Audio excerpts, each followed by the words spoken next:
So today, Speaker of the House Kevin McCarthy announced that despite having no real evidence, he is opening an impeachment inquiry into President Biden.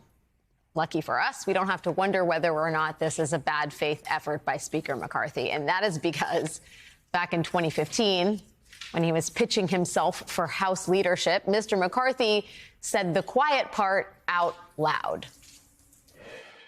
The question I think you really want to ask me is, how am I going to be different?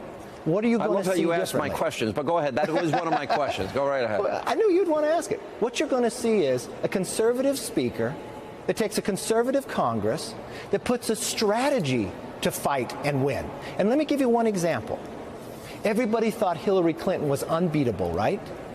But we put together a Benghazi special committee, a select committee. What are her numbers today? Her numbers are dropping. Why? Because she's untrustable. But no one would have known any of that had happened had we not fought and made that happen. That's something good. I give you credit for that. I give you credit for sequestration. I'll give you credit where credit is due. I'll give you credit where credit is due. You got her, Kev. You got her. Now, if you don't remember the Benghazi hearings, then I am very jealous. The Republican-led investigation lasted more than 2 years. It was longer than the investigations into Watergate and 9/11, the JFK assassination, and Pearl Harbor. It was longer than all of those. It cost taxpayers millions of dollars. And a primary focus of all of that was Hillary Clinton, smack dab in the middle of her presidential campaign, a campaign that Speaker McCarthy admitted people thought was unbeatable.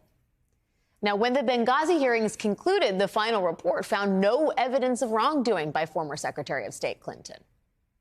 But the facts weren't what mattered here. It was about the optics. It was about the messaging. That was the goal. It was about making Secretary Clinton look like a criminal on television for months and months so that she could become, again, in Kevin McCarthy's words, untrustable. Once Republicans had planted that seed, they could litigate and relitigate Clinton's trustability, again, a McCarthyism, over and over again during a campaign, and a campaign that ultimately ended in her defeat. And now Speaker McCarthy and his party appear to be ready to run the same play against President Biden, just ahead of the 2024 election.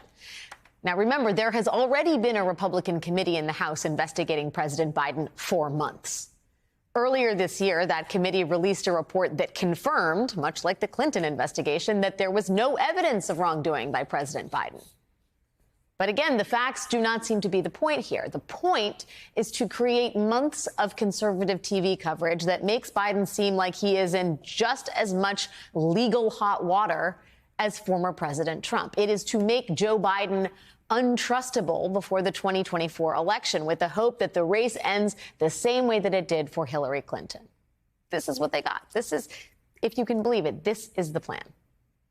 But given what Donald Trump is facing himself in the lead up to the 2024 election, 4 criminal trials, 91 felony counts, including crimes related to trying to overthrow American democracy and recklessly handling national security secrets, given all of that, can Republicans use an impeachment boondoggle to tarnish Biden or, at the very least, make him look as bad as Donald Trump?